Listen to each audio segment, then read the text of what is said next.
मुंबई गोवा महामार्गावर लोणेरे येथे पडलेल्या सर्व्हिस रस्त्याच्या खड्ड्यांवरून ठाकरेंची शिवसेना आक्रमक झाली आहे। महामार्गावर पडलेल्या खड्ड्यांविरोधात आंदोलन करत ठाकरेंच्या शिवसेनेने सरकारचा निषेध नोंदवलाय। यावेळी वृक्षारोपण करत सरकारचा निषेध नोंदवण्यात आलाय। मुंबई गोवा महामार्ग आणि सर्व्हिस रोडवर अनेक भागात मोठे खड्डे पडलेत। अनेक भागातील रस्ताही खराब झालाय आणि यामुळे प्रवासी आणि वाहन चालकांना मोठा नाहक त्रास सहन करावा लागतोय।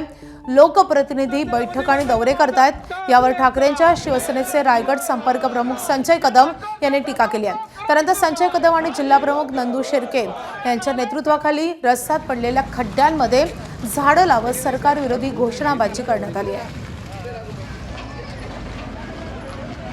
रस्त्यांमध्ये जे खड्डे आहेत या खड्ड्यांमुळे इथल्या नागरिकांना जो मनस्ताप होतोय, जो त्यांच्या स्पाईनला त्रास होतोय, आजारपण वाढत आहेत, शारीरिक आजारपण वाढत आहेत आणि हे कुठेतरी सरकारचं डोळे उघडले पाहिजेत। याच्यासाठी या ठिकाणी आम्ही आज या खड्ड्यामध्ये वृक्षारोपणाचा कार्यक्रम घेतलेला आहे, जेणेकरून या सरकारचे डोळे उघडतील, ह्या अधिकाऱ्यांचे डोळे उघडतील आणि ह्या ठिकाणी असणारे आमदार, खासदार, पालकमंत्री आणि जे काय बडे जाव स्वतःचं तयार करतात या ठिकाणी ह्या सगळ्यांचे डोळे उघडले पाहिजेत।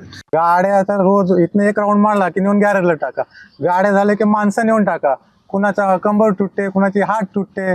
17 वर्ष आले किती लोक मरतात, खड्डा वाचवायला गेलो मागचं येऊन धडकते गाडीवर। आता मागेच आमच्या इथले गोरेगाव मधले 2 जण गेले ह्याच कारणामुळे। आणि टोल द्या आम्हाला, अरे टोल कशाचा द्या, मध्ये कोण आणखी दुसरे येऊन थांबतात, थांबा थांबा थांबा, हे करा ते करा, काय करणार, टोल कशासाठी देणार तुम्हाला?